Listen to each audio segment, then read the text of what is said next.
Olha, talvez você já recitou muitas vezes o Salmo 91, versículo 10, porque nós, os pastores, gostamos muito de ensinar as pessoas, principalmente os novos convertidos, a respeito dessa revelação.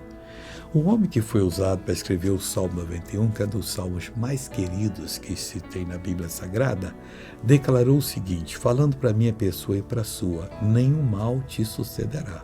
Aí você diz, mas sucedeu, missionário, Deus falhou. Deus não falha. Você pode orar que esse mal é uma mentira do diabo. Ele não vai continuar, não. Entrou por um vacilo seu, mas vai sair pela sua fé. Não vai sair por mágica, não. Vamos mandar ele embora. E ainda fala mais, nem praga alguma chegará à tua tenda. Mas chegou, mesma coisa. Vacilo nosso, abre a porta e o bicho te apresenta. A Bíblia diz que o pecado jaz à porta, tem que mandar embora. Já vamos orar já e Deus vai abençoar bastante em nome de Jesus. Veja esse testemunho. Regina, você está emocionada? Eu estou muito emocionada. Por quê, irmã?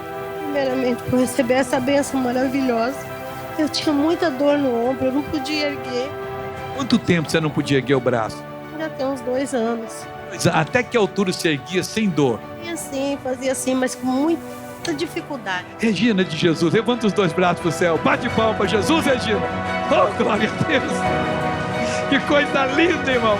Agora eu quero orar com você. Pai, nenhum mal te sucederá. Isso é verdade. E eu oro por essa pessoa que está orando comigo, porque o mal sucedeu. Não porque o Senhor falhou, mas porque ela não estava firme na fé. E praga alguma chegará à tua tenda, mas chegou na dela.